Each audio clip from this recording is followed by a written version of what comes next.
Can Aaron Rodgers and the Packers bounce back after a terrible Week 1 loss in which they got shellacked about 35-0 by the Jameis Winston-led Saints? Let's figure that out on the Run the Sims podcast. I'm your host, Adam Wilde.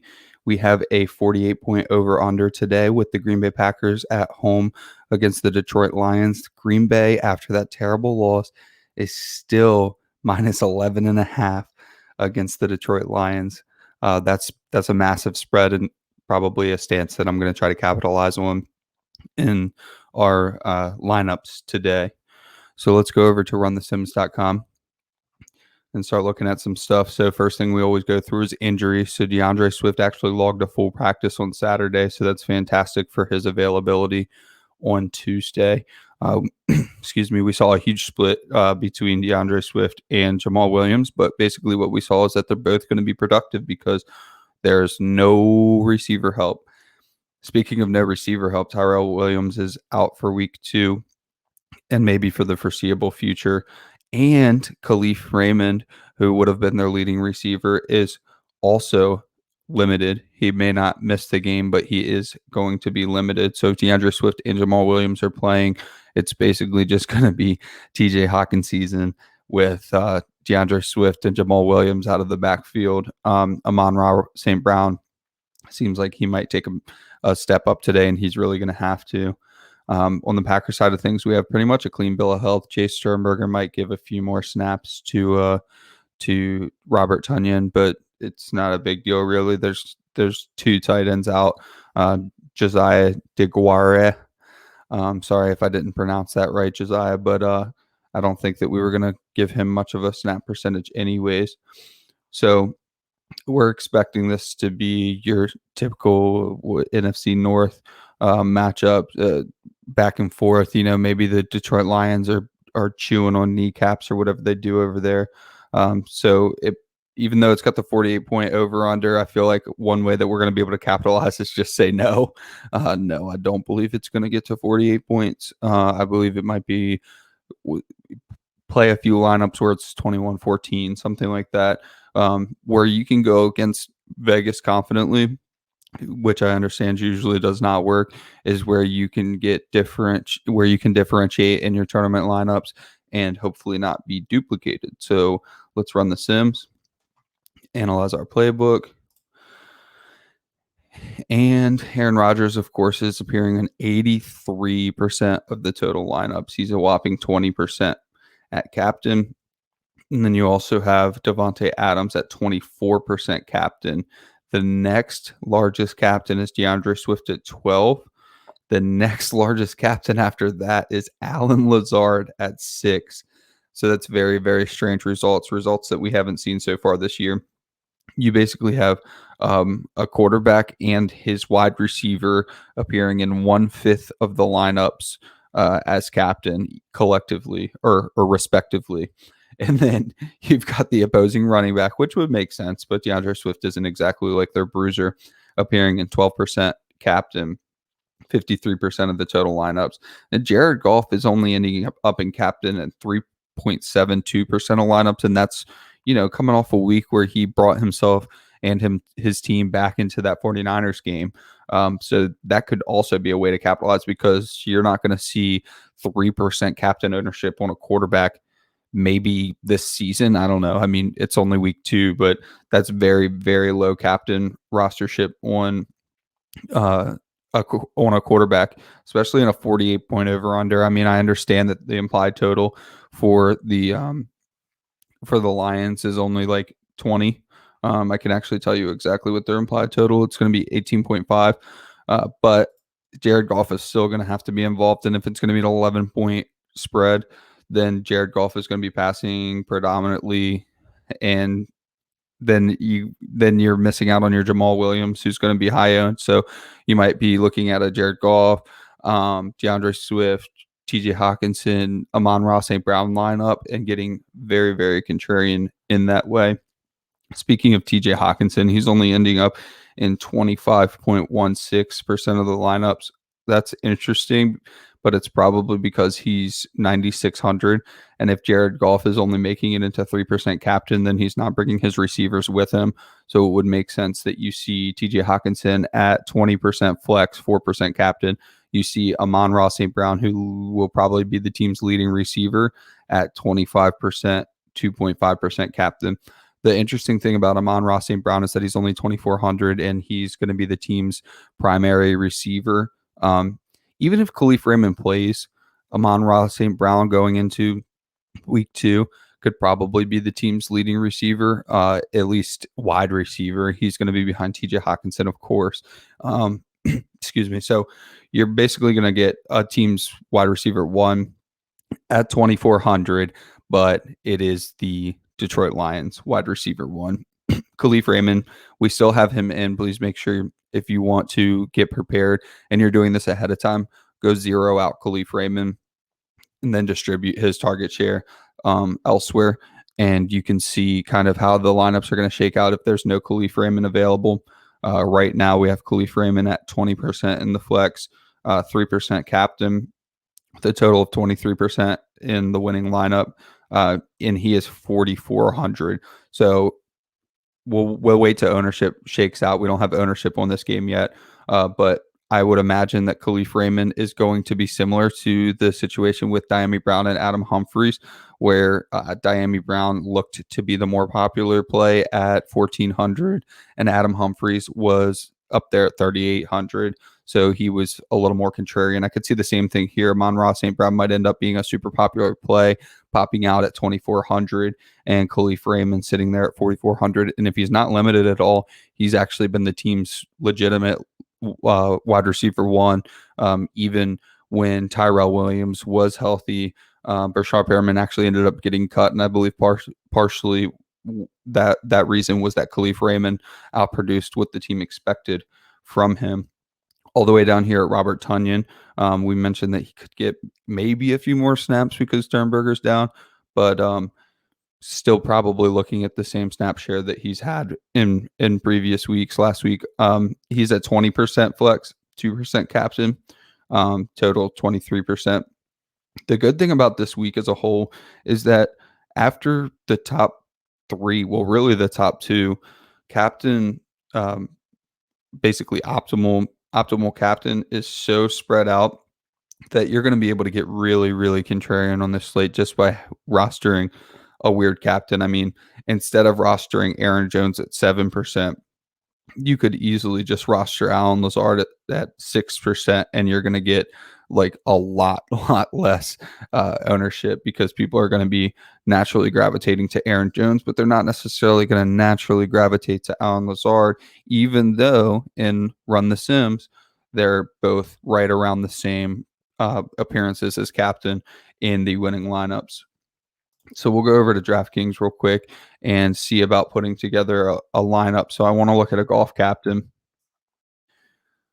And if I'm going Goff captain, I want to see if I can get Swift in there. And then we're going to need the salary relief. So let's look at Amon-Ra St. Brown.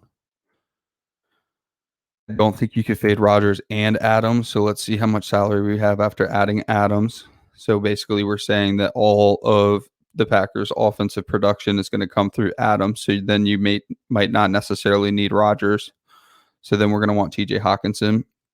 And then that leaves us with 2,800. And we can see if we like anybody there. So basically at 2,800, you have a bunch of different options. AJ Dillon's actually only 3,000. So maybe we go down from Swift to Jamal Williams. And then we can get AJ Dillon in there. And I really like that. Okay, so we've got Jared Goff at captain with Jamal Williams, Amon-Ra St. Brown, and TJ Hockenson. And then we run it back with Davante Adams and AJ Dillon. No Aaron Rodgers. So AJ Dillon punches in a touchdown. Vultures Aaron Jones, basically kills Aaron Jones' captain ownership.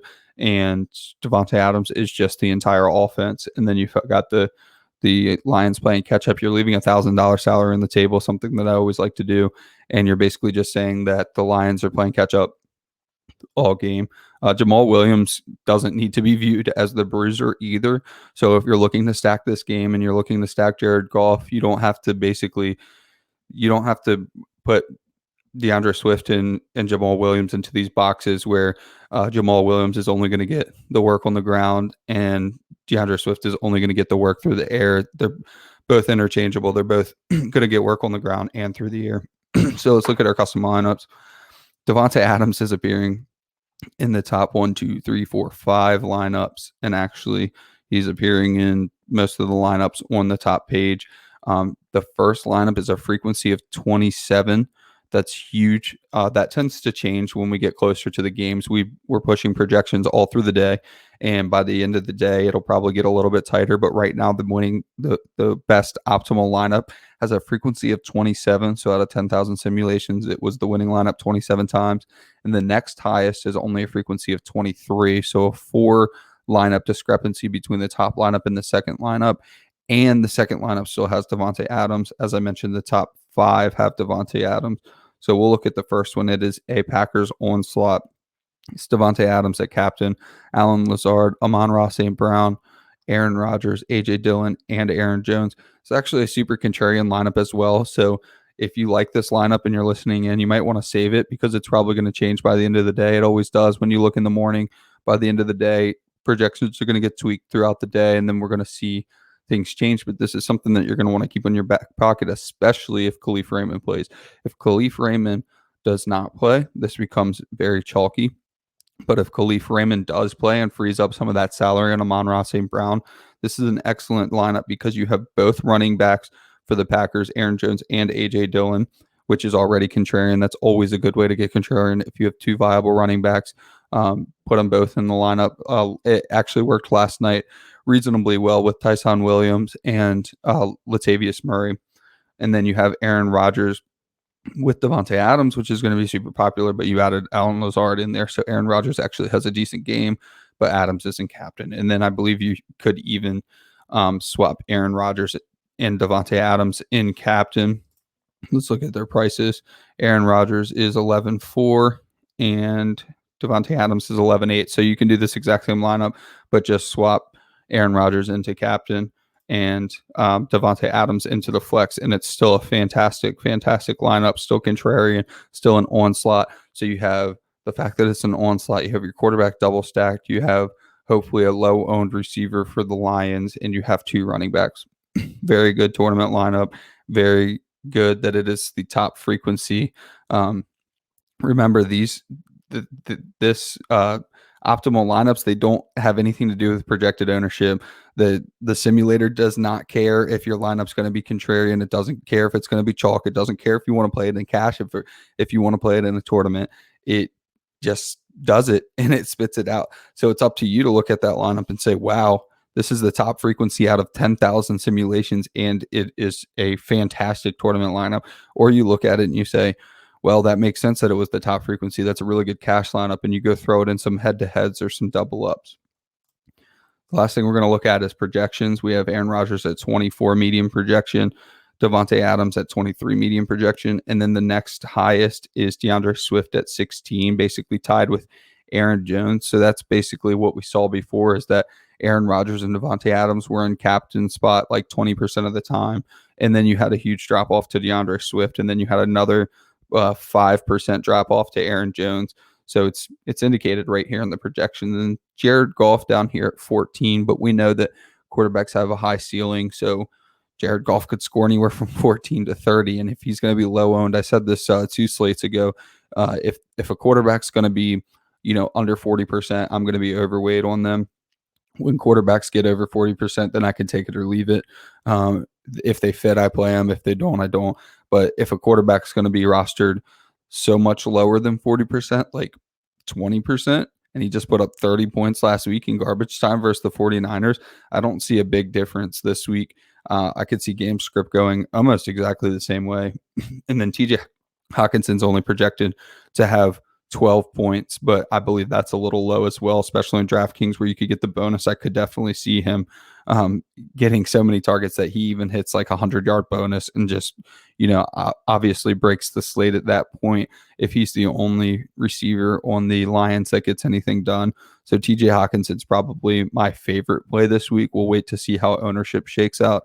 But besides that, You're just looking down here at a big like tier of AJ Dillon, Allen Lazard, Jamal Williams, Robert Tonyan, Khalif Raymond.